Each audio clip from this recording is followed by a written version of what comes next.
What up, Unstoppables? We have a great episode today, but real quick, we want to invite you to make the most important investment of your life. It's not a secret. There's no smoke and mirrors.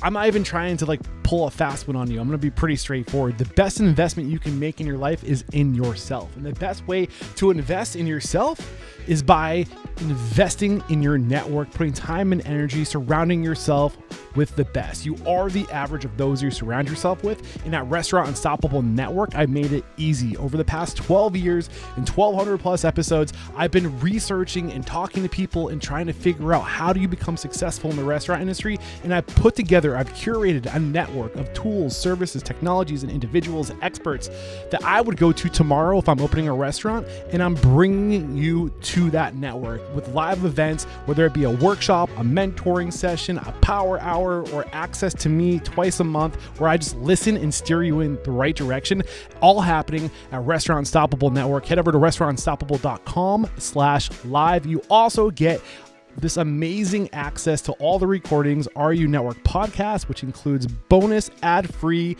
and early release content. It also gives you access to our Unstoppable bot. It is a custom AI agent that is fed with 1,200 plus transcripts, over 2,400 hours of transcripts plus bonus content, all cross-referenced with our database. This is a powerful AI tool that you also get access to as well.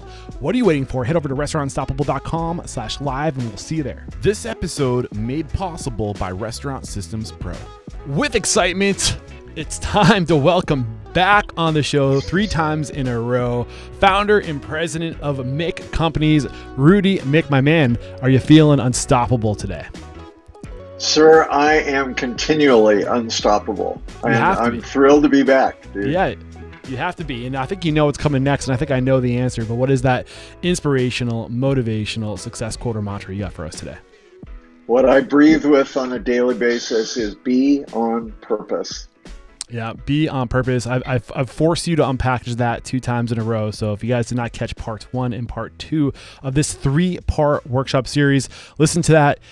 Hear what Rudy has to say about being on purpose. And in part 1, we covered vision, purpose, values, how to look at these things as tools. And then in part 2, we talked about Cartman's drama triangle and conscious communication. Today in part 3, we're going to be talking about how we integrate these 3 pieces to define excellence. So with that being said, Rudy, take it away. Well, it's great to be back, Eric, and thank you for the setup of taking a sense of values that we hold or a sense of purpose that we hold and turning that consciousness into a choiceful tool, into a concept that I think most of us believe is good to have. And how do we actually turn our values into verbs? How do we actuate and put those tools to work in our companies, in our private lives as well? So to move our groups, to move our teams, to move our companies in a way that is effective and is with intention. Tied to that, that's where the communication tools and just a simple question of, gosh, am I in drama? Am I just spinning my own wheels here? Have I got myself stuck in the mud? And or how do I connect and make contact with my team even more effectively, or my customers, or my family, right? And then I'm struck, there's, from that from them in place, there are a whole bunch of places we can go into the fiscal well-being of our companies, the way we hire, the way we train, those 2 big pieces that you introduced us to around contact, connection through the communication, intentionally, on purpose, guided by our values to achieve our vision. Wow. From there, we can go anywhere. Yeah. So there's a summarial overview. So does it make sense? You kind of did just that, the overview. Part 1, we talked again about vision, values, and our purpose statement, and Yeah. looking at those things as tools. I think when I hear that, that is what being on purpose is like, here's why I exist. This is my purpose. This is our mission. These are our values. This is where we're going with our vision. Being more conscious is kind of what came to mind talking about Cartman's drama triangle, knowing when we're being dramatic, knowing when we're being emotional, being able to call it out and be able to move away from that triangle as fast as possible, to be conscious of how we're showing up with our energy. So how do these, piece number one being the values, vision, purpose, piece number two being Cartman's drama triangle, and piece number three being conscious communication, right? Those are the three pillars we're talking about today, right? Well, I would integrate actually Cartman as a tool that supports us to stay present and awake to ourselves. And the communication, those two pieces actually integrate into an overall of communication.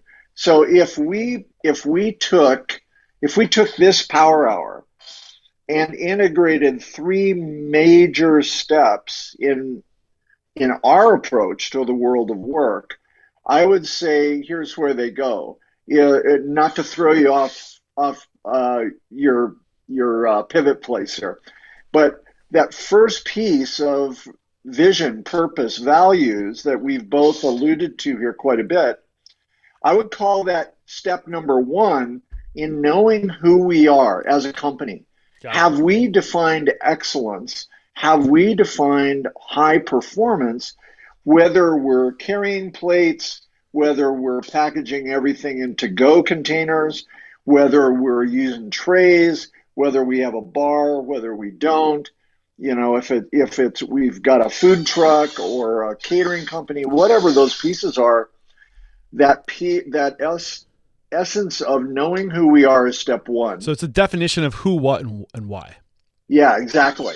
What's two? And that's where purpose and values are so important, because those pieces tied to my vision act as the compass, right? Step two, I'm going to throw you a curveball here, is everything that we do financially, fiscally, and that we're looking forward, not backwards. And we're being proactive and disciplined as part of our value system. So that, and this is something that most operators, even most companies, will talk about fiscal proficiency, but it's rare that we actually put it, that I see folks tying that fiscal knowledge and discipline as actually a company value. I believe it is, right?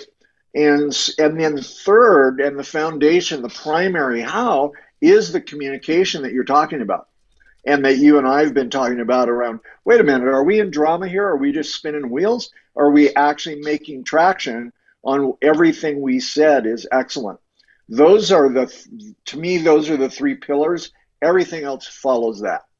Got it. So if the goal today, so to summarize, number one is the who, what, and why we say who we are, we say what we do, we say why we do it. Number two is the actual execution of, are we living up to that? And then number three is the communication and how we communicate whether or not we're hitting the mark. And how we are, the communication is the primary how tool with all the tech, with all the finance, with all the machinery, with all the equipment. The communication still, whatever technology we use for it, the communication is the primary how of moving all those knobs. And if we're in drama, this is why we spent so much time on the triangle.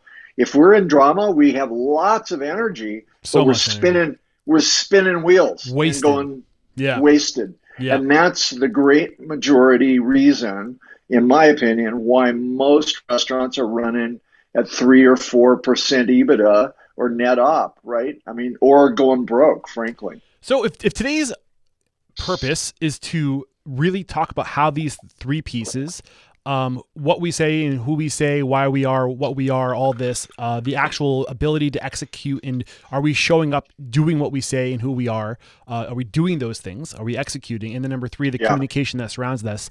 How does this all come together? Today's goal is to bring this all together. So what is the agenda for today going forward to make sure we can have brought this all together? Well, one of the things I was thinking about is you and I might have a dialogue of how do we, so we've defined these 3 steps. What if I was an operator in a startup, how would I implement them? If I have 1 restaurant or 2 restaurants already running, how would I implement them?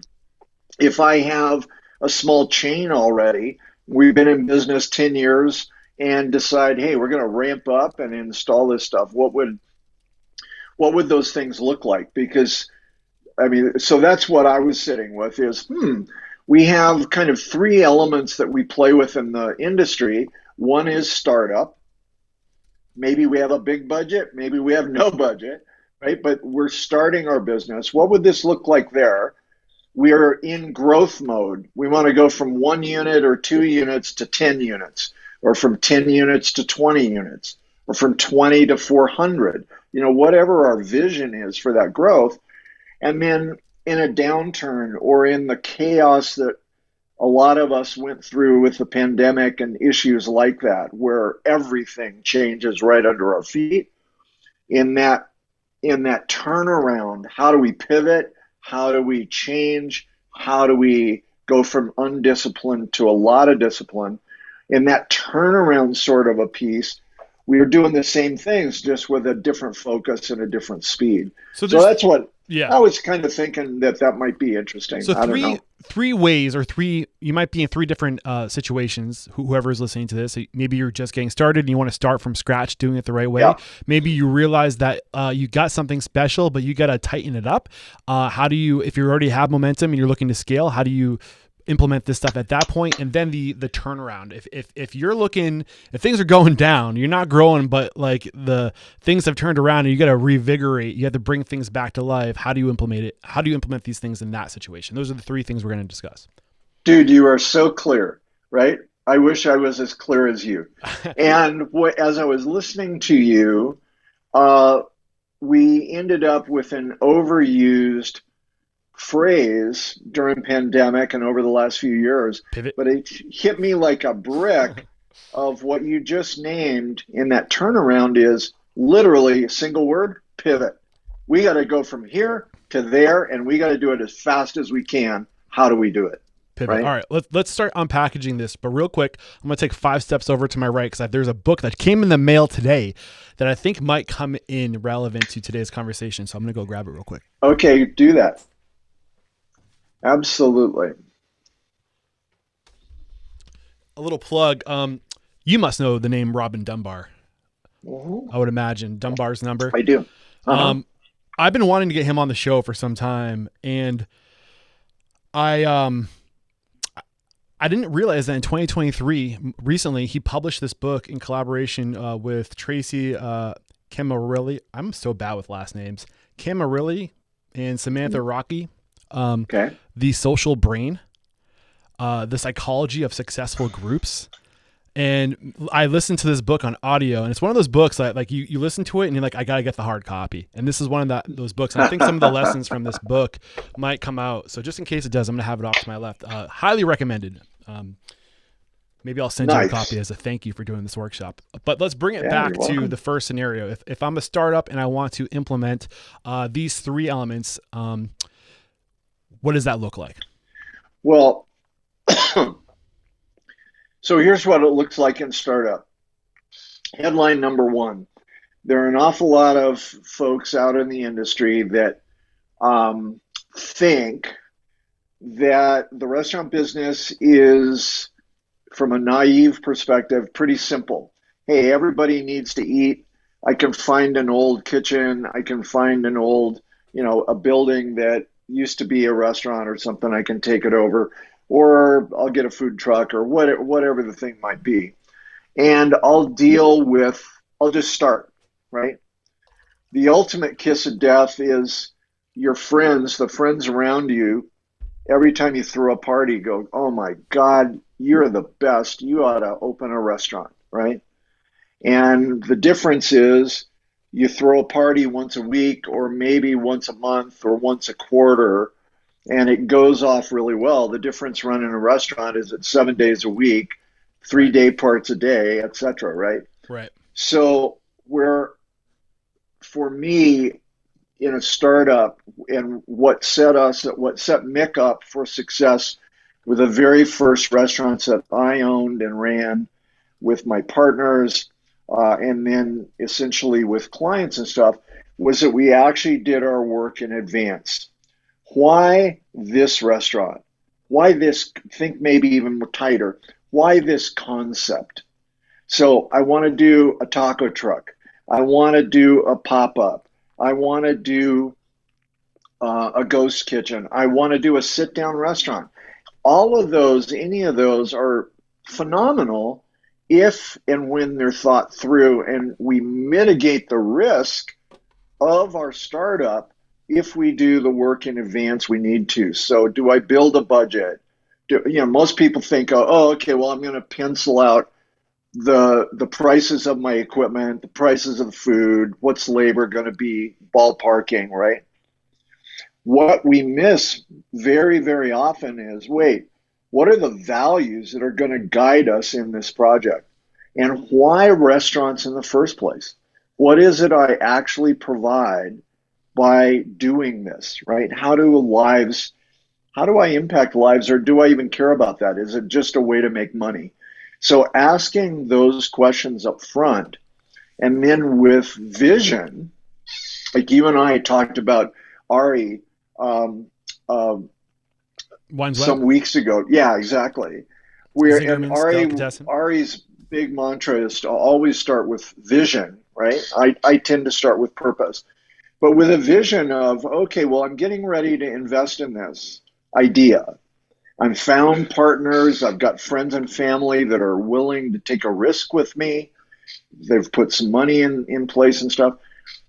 At the very least, I want to start with a vision of what do I see this thing becoming and what is it in our neighborhood or whatever. So if those ideas might start loosely. My offer to our audience is if they, whether they've started loosely or you just have this full color picture of exactly what you want to create, either way, write it down, type it down, play with AI generatives on it to articulate what that vision is. And to think then, you know me well enough. My place is, well, wait, if the definition of the word restaurant is a place one goes to be restored, and I'm a restorer of soul, how does this concept change people or impact people that come up to us? It might be I might have a little sandwich cart out on a corner, right? But for those of us, for instance, let's stay there for a second.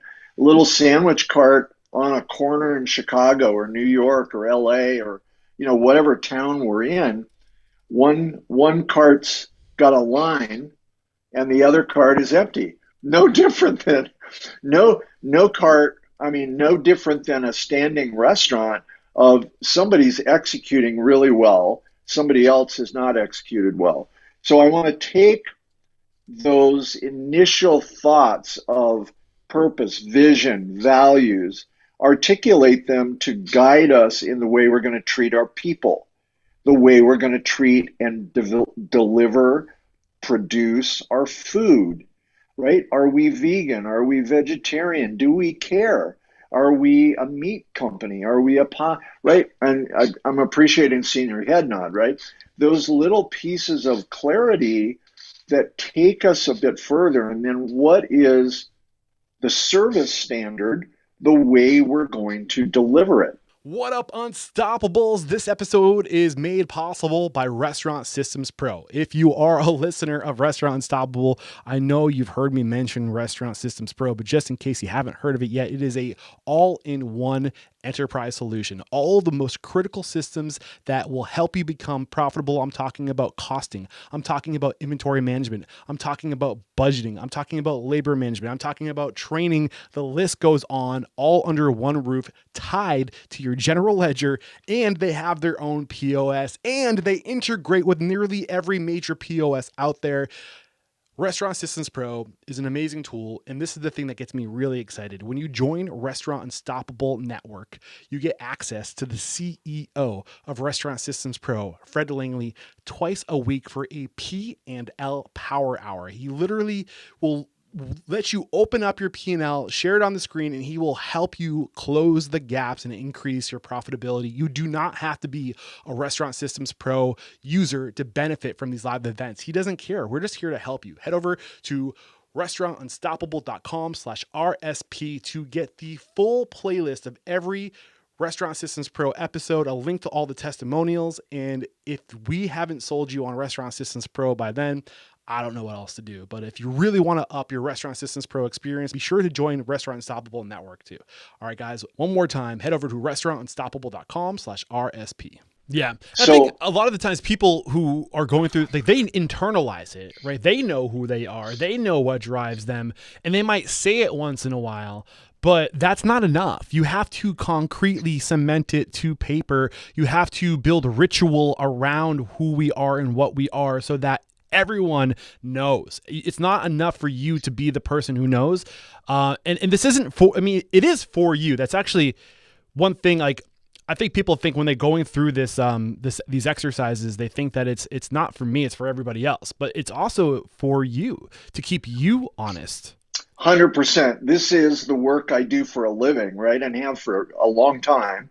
And the more I write or the more I scribble, the more I, just like writing the book, on Social Brain that you just showed us, the first draft is not the final edit, right?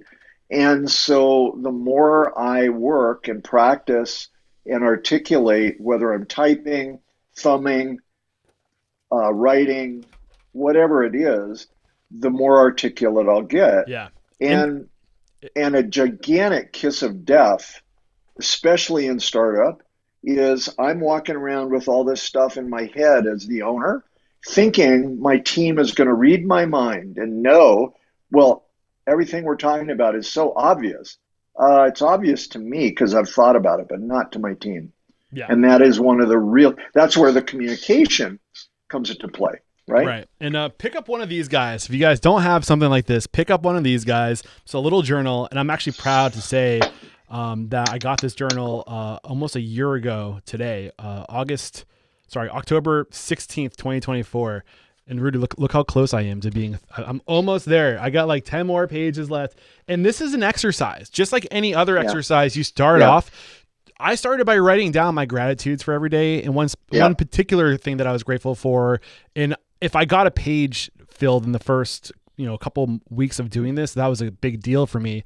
And then, like any other exercise, if you start small, if you just start by putting your shoes on to go for a walk, over time it compounds. And now I feel like my day hasn't started until I've written my intentions. I started with this journal. Now I have a little journal that I carry around with me. It's like I need to get all these to-dos off my emotional journal and onto a smaller, like, it just starts compounding. And if you're not a writer, just start small is my point. And it will build momentum. I love what you just said so much. And I don't know where we're going to be. I don't know what 3 generations from Gen Z is going to be called or what it's going to look like. But as of today, still, the act of the kinesthetic act of actually writing is still more brain potent than thumbing in text or typing. It still has more kinesthetic resonance to building thought processes and brain synapse. So 3 or 4 more generations, I don't know, as we use our automated tools more and more, and AI and verbal. But that brainstorming creates its own outcome. It is visioning in its own way.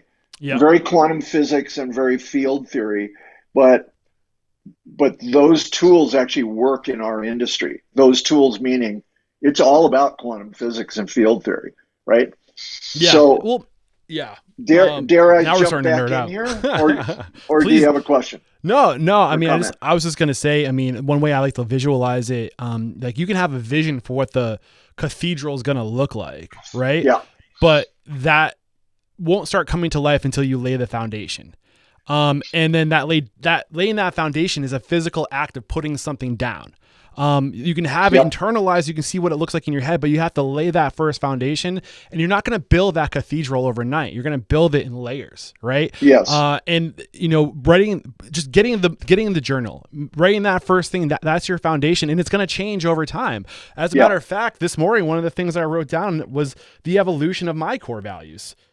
And Well, this is there you something I've been go. working on for 10 years, and it's still to this day evolving and getting Yeah, more, like finding the language to concisely communicate that. And yeah. where I'm at today, in case anybody's curious, my core values are freedom, trust, curiosity, openness, collaboration, service to others. That's where I'm at right Nice, now. So, nice. Well, um, and to your point, it's an evolving theme, right? yeah, So on for some of the audience, we're talking about some fairly what might be construed as ethereal things. Oh, values. Oh, the vision. How many restaurants do I see myself having in 3 years and 5 years and 10 years? What's the EBITDA? What's if I even know what EBITDA is, right? What's our prime costing and why this product mix that we're building? That's one step. Also, to really put in place in advance are the numbers. What is my budget for whether I've got money or not? I want to know how much money I need to go acquire depending on what I've got access to. So, what are the projections? What is my sense of a check average per person? Um, Day parts in a ring hour or day parts that I'm going to be operating, and what is the revenue that I'm visualizing bringing in, right? And the National Restaurant Association and all the state associations, Fast Casual Nation, a bunch of different organizations have got nationally tested trends for turns or cycles per minute, depending on our um, industry segment, right? That can guide you. And guys like me that do this for a living, we have access to those numbers on a regular basis. After we've opened 20 or 40 restaurants or 100 restaurants, those numbers just ooze out of our system. But doing the numbers in advance as well really helps. How much staff? yeah, What does the staff look like? What is the expectation of those things? So that again, day one, oh my God, I've got my values in place, but I've also got my fiscal systems in place from day one, as opposed to playing catch up 6 months after I open, which is the right? first Which step is to number two. If we're looking at these three parts, right? First part, saying, like, committing who we are, why we are, and what we're going to do, and then number two is actually doing it every day. So I feel like actually going through those exercises of getting these pro formas and those numbers is going through the motions. This is the first step of going through 100%. the motions. 100%. And then to your point, communication is the primary how.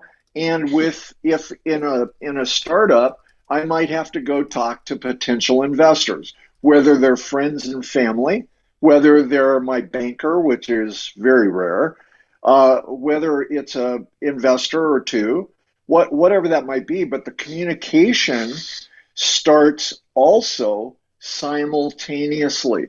So that bedrock of those three steps in a startup, I'm beginning just like your journal is now just over a year old, and you're almost complete with your first book. I might have iterations of pro formas, of budgets, of thoughts, of concepts that are ready to finally present before we open. Now, if we're imagine if we're already up and running and I never put those pieces in place, I've got to figure out, I'm going to do the same 3 steps, but I've got to figure out while I'm running the company,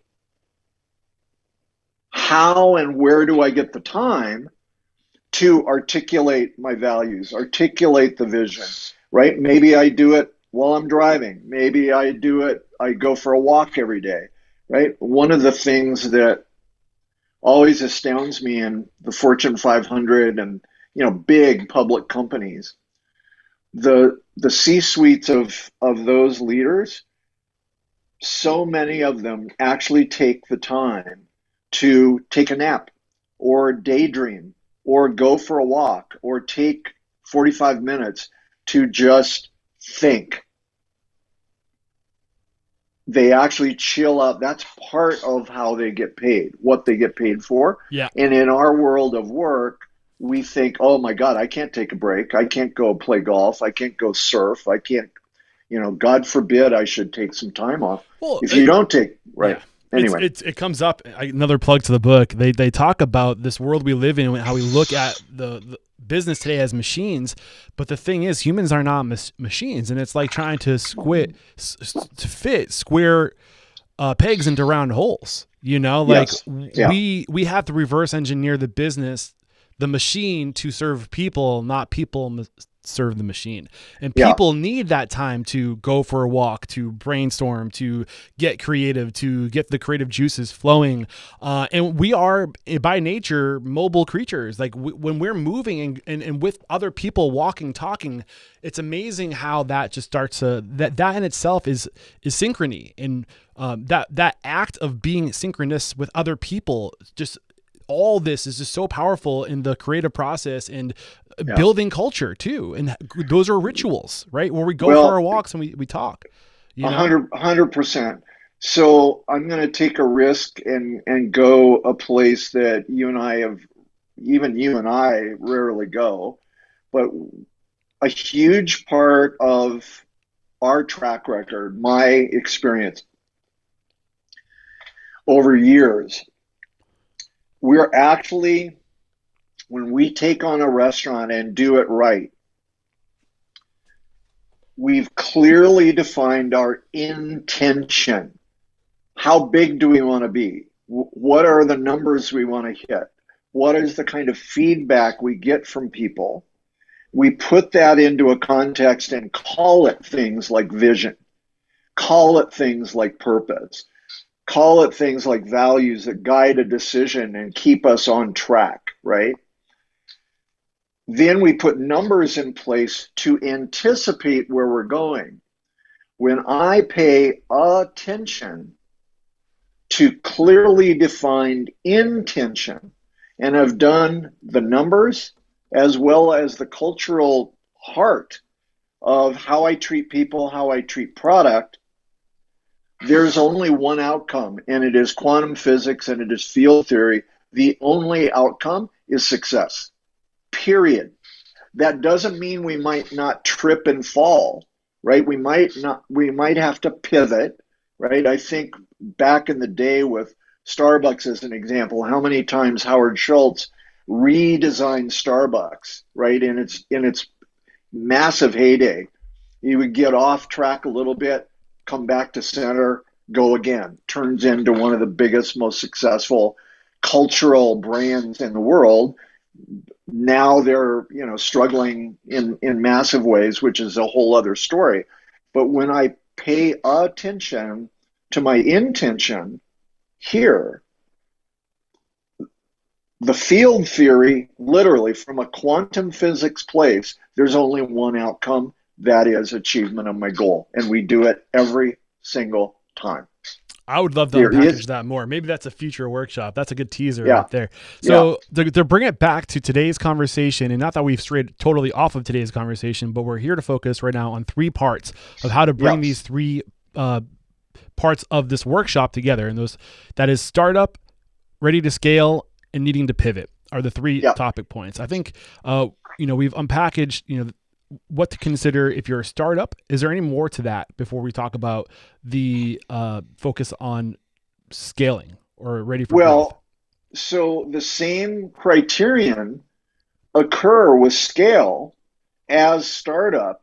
The difference is I have to figure out if I'm not doing these pieces, these three pieces, defining excellence, defining who we are, tracking and anticipating our fiscal well-being.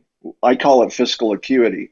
And number three, conscious communication, which includes paying attention to drama and victimhood and passive aggressive behaviors that get us nowhere, right?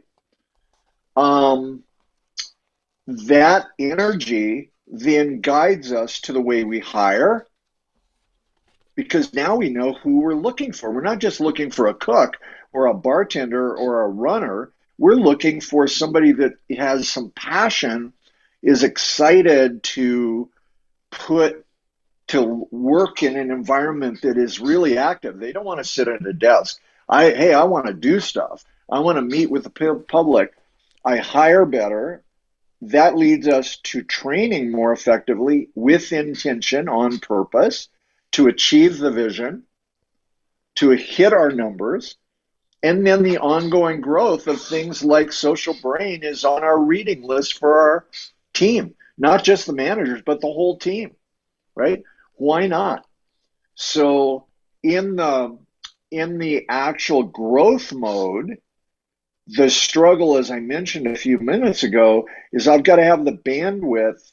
If I've waited till restaurant number 2, or even, God forbid, restaurant 3 or more, we've got the tools in place, we're doing okay, we're surviving or maybe even thriving. What's next? We still now have to, while we're running the ship or while we're driving the car, flying the plane, we need to know how to remodel the plane while it's in the air, right? And that has its own unique needs, especially if I'm a solo owner, Right. with a whole not a whole lot of money. Right? So, I mean, I think that is a big challenge, right? A lot of us, Sure. you know, I like to say be tomorrow you today, but today you is working 80 hours a week. So how Right. can you focus on doing the tomorrow things if you're too busy being who you are today, right? So like, Right. Well, and that is where likely the drama triangle starts showing up, which is a combination of the values. Oh, I say that I'm going to treat everyone, we're going to communicate treating everyone with dignity and respect. But because I'm working 80 hours a week, I'm barking, right? Oh God, why don't you just fix this yourself, right? Like, how is that dignity and respect? Or behind closed doors, we say, screw inventory this week, we don't have enough time. right. All right. And right there, we end up not living the values we said we were going to hold about dignity and respect or about fiscal well-being. And we let those things go. Suddenly, the car or the truck, I always think of a pickup for some reason. The truck is now starting to already spin its wheels in the mud, Right. as opposed to, okay, get back to it, get the inventory done. And Yeah. what do I need to start doing differently? Yeah. And that's where the communication comes. Right. And I Go think ahead. this is the power of having a list. Like, what is the most important thing that I can do? I can't do all of tomorrow me today, but I can do one part of that will move me in that direction. Yeah. And if I can prioritize the most significant part, that will be the biggest move in the right direction to help me build that momentum, then what is that one thing that if I focus on day after day until that thing is done and delegated, so I can move on to the next thing and then the next thing, and then it compounds. Yeah. I can't remember where I heard this on one of the news shows recently, but there was some author sitting and talking about Steve Jobs and then actually Elon Musk. So set politics aside for a second. It was really interesting to your point about a list. The reason I bring these guys up is if you look at the empire that Jobs built with Apple, is like maybe the most notoriously successful guy in history of, I've got a list of 50 things, but there's 5 things that must get done today. Yeah. And he was notoriously successful at, before I go to bed, these 5 are going to get done. Right. Right. Forget the list of 50. I'll get to those tomorrow or later this week. But these 5 things must get done. And the comment was, the only person in the world that's maybe been better better than getting that must done was Musk. So just in terms of the discipline. Yeah, I want to I'm show not, my. set politics aside. I'm not touching that one, but Can't argue the process of, yeah, you can't argue the productivity, the level of accomplishment, right? Whether yeah, you agree or disagree with the exactly. individual. Yeah. But that's why I got the Exactly. second little And handy travel with me everywhere journal, which is the to-do list in one spot, no matter. And as more things are coming into your world, anytime you say, oh, I'll take care of that for you, it goes in the journal, it goes on the list. So you make sure that that's integrity. That's how you build trust. That's my second core value. Well, and a positive integrity for sure. Right. Go ahead. So I think we've unpackaged, how do you bring these 3 parts together? If you're a startup, I think we've gone into, if you're small and you're ready to scale, and you're in that process of building momentum to scale, I think that's kind of where we are. You've unpackaged portions of that. Is there more to that before we move on to the pivot? Well, I think in the pivot, all that changes is it's even more intense, and there's even more pressure to get stuff done quickly, because we've only got enough runway on cash, typically in a turnaround or a pivot. Yeah. We're likely down to some serious deadlines with cash, with mortgages, with whatever it might be. And so the intensity shifts to musts as opposed to wants, right?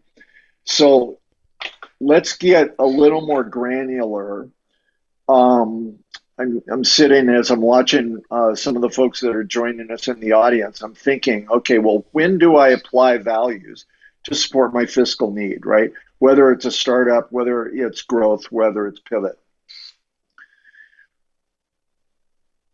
My offer to our clients, to the executives that we coach or the teams that I coach, and to me on a personal basis as well, I'm thinking of the second an issue pops up. Here's a pin. What am I supposed to do with this pin? Which values apply to being effective using this pin or using this cup, right? Whatever it might be. Geez, I could hold the cup here. I could hold the cup here. I could hold it with one hand or the other. Which values apply to the effectiveness, to the longevity, to the value of that cup, right? Which values apply? What are the behaviors that apply to that value? Do that and do it now. And suddenly that simple formula will work with my staff, with my assistants, with my managers, with myself. And the interesting piece is that I build muscle. It's like lifting weights.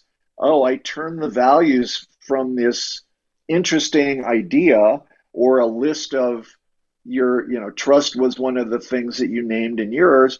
You've got your values in your book, and I move them from my book to my heart, or my book to my heart, to my head, to the area around me, so that the values now become tangible tools, and they include the financial and the way I communicate, and we communicate to those behaviors, not compliments, not good job, bad job, but what do I need to make eye contact, a tangible smile, the use of my cup, etc., whatever. Yeah. Well, one of the things I like to say, and one thing that helped me with redefining my values, after having 12 years of doing this, I can ask myself, what got me here? Who am I and why am I successful? And when I was able to have that track record of showing up consistently for 12 years and what people have said to me, to my face, on why they like me, why they trust me, hearing those things gives you a baseline to be able to start to reverse engineer who am I and what got me here. And those become your core values, what will get me to where I'm going.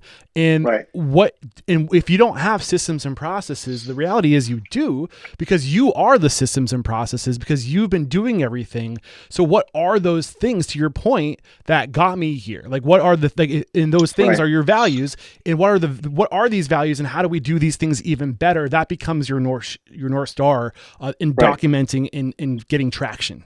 This episode is made possible by Restaurant Systems Pro. And at Restaurant Unstoppable, we are huge fans of Restaurant Systems Pro, so much that we are partnering with Restaurant Systems Pro, and they are going live every other week, twice a month. They are going live in Restaurant Unstoppable Network. Fred Langley, the CEO of Restaurant Systems Pro, we will have access to him, and he will go through your P&L. You do not have to be a Restaurant Systems Pro client to take advantage of this.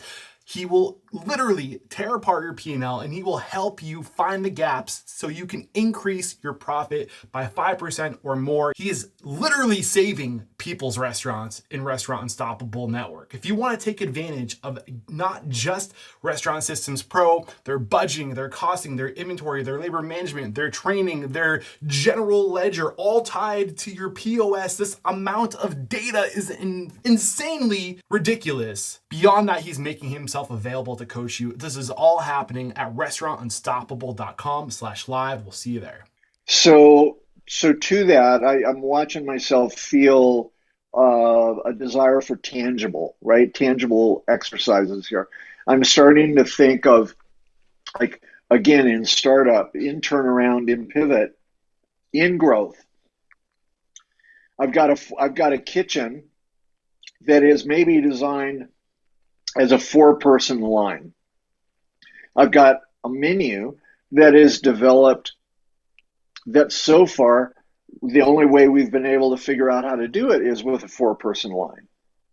And all of a sudden somebody gets sick, or a person on our team that we've somehow brought on is not performing at the standard of excellence that we thought they would.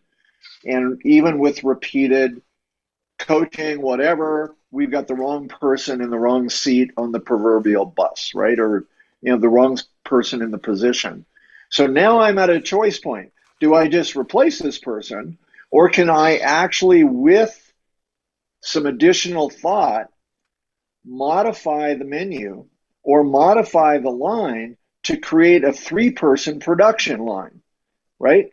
And I'm better off, counterintuitively, I can take that 4th person's salary, turn it into a raise for the other 3 people, raise the performance, they make more money, we are more efficient, and instead of getting stuck in the mud of going, oh my God, I'm going to go broke, oh, poor me, I'm going, wait, how do we actually turn our values into high performance production?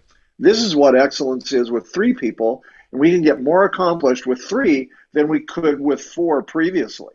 Right. We shift the line or we shift the menu, we increase production, increase profitability, the team's happier, and everybody wins, right? But that doesn't happen by accident, right?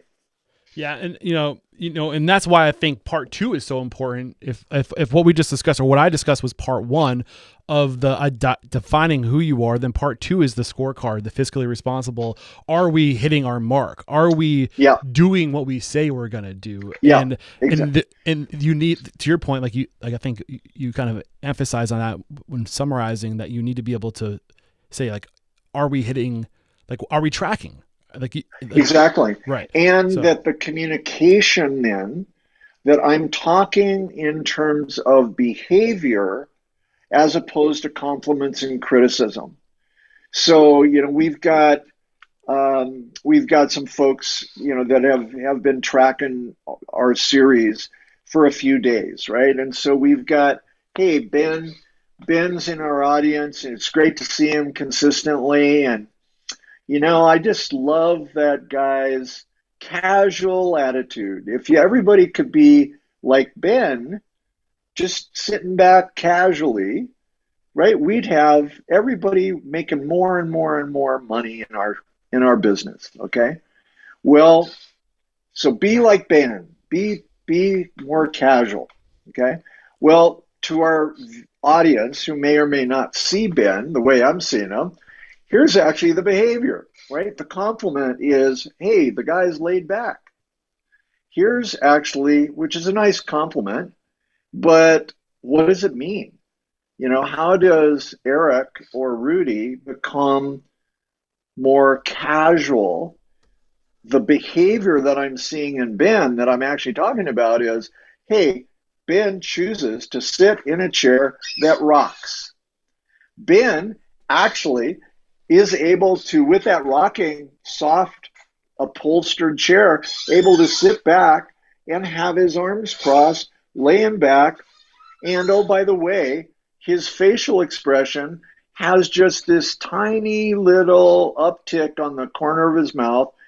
It's not quite a smile until I call him out on it, and now it's a smile. Now it's a toothy grin. And that sitting back with your arms crossed doesn't mean I'm being lazy. It means I'm actually being attentive, listening, articulating, and I can use the pivot of the chair to move forward and get your attention. That's performance. Be like Ben. Yeah, I love that. That was a great on the spot example, right? Too. And so instead of, most of us as managers and owners talk about, hey, be like Ben. He's so laid back. He's so just chill, dude. He goes, no, here are the behaviors, and do the behaviors, and each of us can do that, right? Yep. I love it. Right. So we've covered a lot. I don't know if. And Ben, thank you for letting me play with you. There you go. And I use think you as an example. Back to this idea of lists. I think we've touched on startup, we've touched on scale, we've touched on pivot. Safe to say? Yeah. The biggest difference between scale and pivot is nice to have and must have. Nice to have and must have, and speed of execution. Speed of execution, because your runway is short. In pivot, make no mistake, we don't have 4 weeks to do this. I need this. I need it this week. Yeah, last week. Yeah. Yeah. So I think the one thing that we haven't really unpackaged well, or not well, but maybe we can go more into, is that last part of communication. Is that safe to say, or no? Sure. I mean, I think we started talking about communication, the power of a list, right? Well, the power of a list, and actually you're anticipating where I was headed as well. The example that I played with just a moment ago with our audience member, Ben, about, hey, be laid back versus what are behaviors. That is absolutely the essence of communication. Yeah. Yeah. Relative to lists, I think Brian Tracy, I don't know, I'm sure you've heard of Brian Tracy, his work in Eat That Frog. If you haven't listened to that or read that book, highly recommended. He gives some great tools on how to manage a list. He talks about, I think what he does is, there's also the 4 quadrant. I don't know if that was him or somebody else, but I think he might kind of lean on that a little bit. That's the idea of having, important, urgent, and prioritizing the most important urgent things, and then can I do this, or can I delegate this? Right. And I think that we could be much better. I think we have to do all this by ourselves, and that's not true. We can lean on our team. We can do this collectively. Any advice on that? Sure. There is a massive covenant, counterintuitive to leadership, of, if I'm the owner, if I'm the manager, if I'm the leader, give away anything and everything I can give away. Give it away.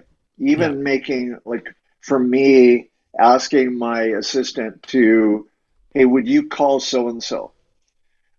For a long, long time, I thought, God, that is just so aggressive, but it actually saves me the equivalent of about an hour a day, just the act of picking up the phone and calling somebody or typing out, as opposed to my support team doing stuff. But the example is give away anything and everything I can possibly give away.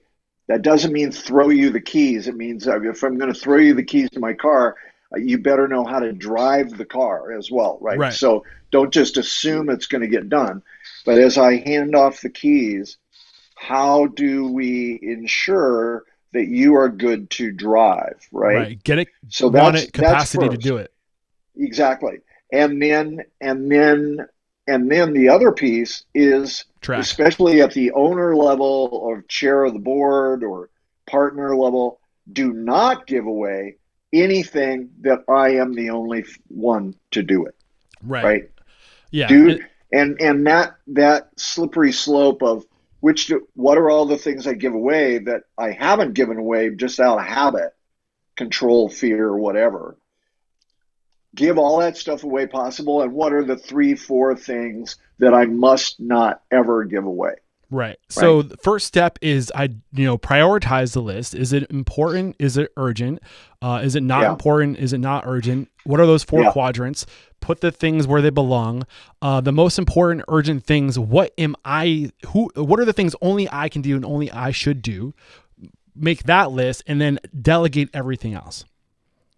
yeah, exactly. Yeah. 100%. So and I think I've been kind of sitting on this, and I think in terms of communication, in terms of how to build a list, in terms of how to manage a list, and to achieve goals, to work towards something, one of the biggest tools I've discovered in how to do this is the Entrepreneurial Operating System, EOS, Mm-hmm. introduced by Gino Wickman in his book Traction, where he talks about level 10 meetings, this Yeah, idea of having rocks, but like the VTO, like all this stuff, like it's not ground shattering things. All like if you take every element of the entrepreneurial operating system and you were to like to spread it out, like none of those singular parts of the system are earth shattering, but when you bring them together to see how these things play off of each other, that's where it becomes important.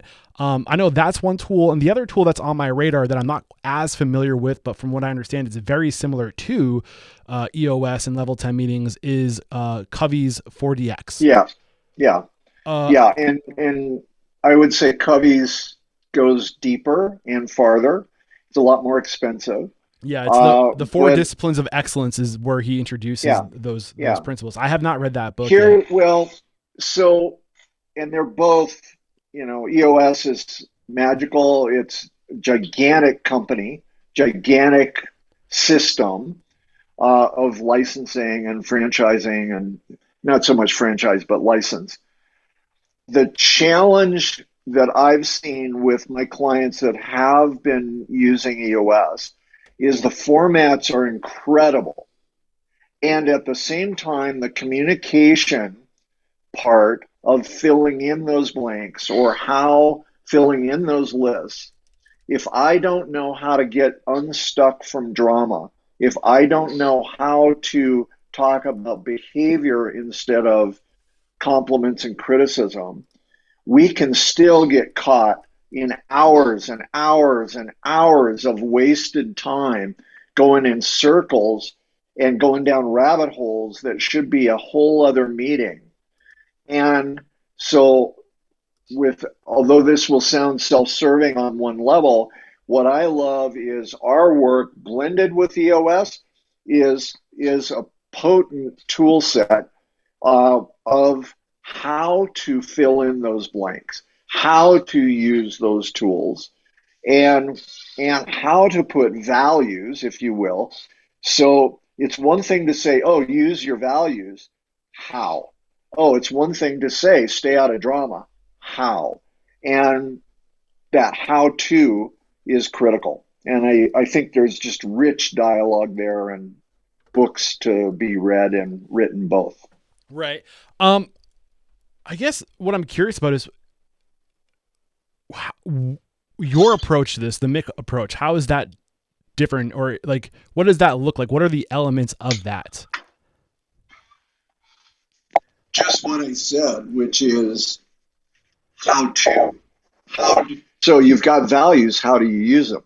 Oh, you've got, all of us have communication skills, and we have this vision of our brand. Some of us are more articulate at sharing it. Some of us are more inspiring in sharing that. That doesn't, and every owner, every leadership team has the opportunity to be effective. I think that's what, if Miick brings anything to the table, it's those pieces. Got it. Of the how to implement, make your own lists, make your, that are unique to you. And I'm not saying that one is better than the other. I think it's just an interesting choice point of how we play together and how we integrate systems. Rudy, this has been a lot of fun, man. This is, I think, where we can conclude the 3-part workshop series, but this is not the end of us collaborating. You are making yourself available once a month at I think we're landed on the 4th or the last Tuesday of every month at 11 a.m. Eastern. And you're going to be doing a power hour. You've been referring to this conversation as a power hour. This is a workshop where we're going deep into one subject, but you are making yourself available for a power hour. And if you're listening to this and you want access to Rudy and his schools of thought and his coaching in a group setting, then you're one membership away from getting regular access to one of the best in the industry. Head over to restaurantstoppable.com/live to be able to get access to Rudy and so many more badasses in the industry. And during that time, if somebody's listening to this, what's your message to that person that might be interested in being able to talk to you on a monthly, regular basis? Like, what is the special way you want to help that individual? How can you help that individual? My sense is that if you find yourself keep asking the same question and haven't been able to break through, that's a good place to play with us. Got it. The other piece is if new questions are beginning to bubble up for anybody listening because of these dialogues, absolutely reach out. And last but not least is if you know what you want to do but can't figure out how to do it, call us. Be in touch. Reach out. Be in the power hour. And how do we get in touch? Certainly LinkedIn for Rudy Miick. My cell, direct line, 720-641-7565. You can also get a hold of me on and through Restaurants Unstoppable. Yep. Woo-hoo. Yeah, right? And Rudy has agreed to support our mission to inspire, empower, and transform the industry. So if you do reach out to him and you want to work with Rudy, please make sure you mention Restaurant Unstoppable so he can let me know, and so we can keep this machine moving forward, build a momentum, and thank you in advance for using my links and using my network. I think now, before we actually say goodbye, I do want to have you call somebody out to be a future guest on the show. After 3 workshops, I thought about maybe having you call somebody out at the end of each episode, but I figured I'd cut you a break and just wait to the end. So here we are at the end. Who's somebody who's on your radar right now, who's truly impressive, who's a game changer, who's challenging the status quo, who is somebody I need to make an example of? Who is that person that comes to mind right now? Well, I'm going to break the code and give you 2 names. Please. I'm going to give me a shout out to my strategic partner, Bob Sloop from Kaizen Management. The guy knows more in his little finger than most people know in their whole bodies. And just brilliant.